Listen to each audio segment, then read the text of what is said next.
حضرت ابو ہریرہ رضی اللہ تعالیٰ عنہ بیان کرتے ہیں، رسول اللہ صلی اللہ علیہ وسلم نے فرمایا، میرے گھر اور میرے ممبر کے درمیان جو جگہ ہے وہ جنت کا باغیچہ ہے، اور میرا ممبر میرے حوض کوثر پر ہوگا۔ مشکوٰۃ المصابیح حدیث نمبر 694۔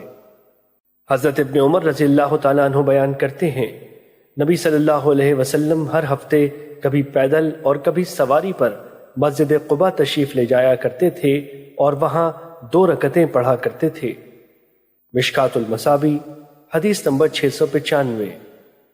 حضرت ابو ہریرہ رضی اللہ تعالیٰ عنہ بیان کرتے ہیں، رسول اللہ صلی اللہ علیہ وسلم نے فرمایا، اللہ کے نزدیک سب سے زیادہ پسندیدہ مقامات مساجد ہیں اور سب سے زیادہ ناپسندیدہ جگہیں بازار ہیں۔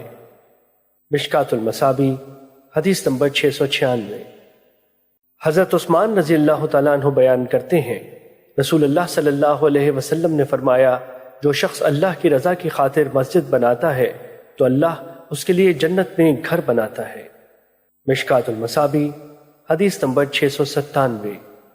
حضرت ابو ہریرہ رضی اللہ تعالیٰ عنہ بیان کرتے ہیں، رسول اللہ صلی اللہ علیہ وسلم نے فرمایا، جو شخص صبح شام جتنی مرتبہ مسجد میں جاتا ہے اللہ اس کے لیے اتنی مرتبہ ہی جنت میں ضیافت کا اہتمام فرماتا ہے۔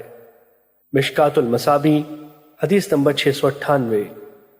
حضرت ابو موسیٰ اشعری رضی اللہ تعالیٰ عنہ بیان کرتے ہیں، رسول اللہ صلی اللہ علیہ وسلم نے فرمایا، جو شخص جتنی دور سے چل کر نماز پڑھنے آتا ہے تو وہ اسی قدر زیادہ اجر حاصل کرتا ہے، اور جو شخص نماز کا انتظار کرتا رہتا ہے حتیٰ کہ وہ امام کے ساتھ نماز پڑھتا ہے تو وہ اس شخص سے زیادہ اجر حاصل کرتا ہے جو اکیلا نماز پڑھ کر سو جاتا ہے۔ مشکوٰۃ المصابیح حدیث نمبر 699۔ حضرت جابر رضی اللہ تعالیٰ عنہ بیان کرتے ہیں، مسجد نبوی کے آس پاس کچھ اراضی خالی ہوئی تو بنو سلمہ نے مسجد کے قریب منتقل ہونے کا ارادہ کیا۔ نبی صلی اللہ علیہ وسلم کو پتہ چلا تو آپ نے انہیں فرمایا، مجھے پتہ چلا ہے کہ تم مسجد کے قریب آنا چاہتے ہو۔ انہوں نے عرض کیا، جی ہاں اللہ کے رسول، ہمارا ارادہ تو یہی ہے۔ آپ صلی اللہ علیہ وسلم نے فرمایا، بنو سلمہ اپنے گھروں ہی میں رہو، تمہارے قدم لکھے جاتے ہیں، اپنے گھروں ہی میں رہو، تمہارے مسجد کی طرف اٹھنے والے قدم لکھے جاتے ہیں۔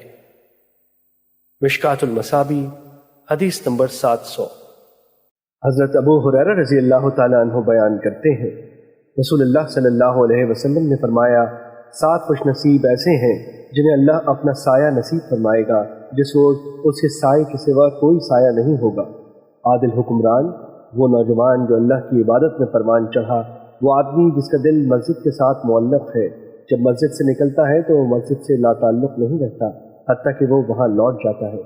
وہ 2 آدمی جو اللہ کی رضا کی خاطر باہم محبت کرتے ہیں، اسی بنیاد پر اکٹھے ہوتے ہیں، اور اگر جدا ہوتے ہیں تو بھی اس محبت پر قائم رہتے ہیں۔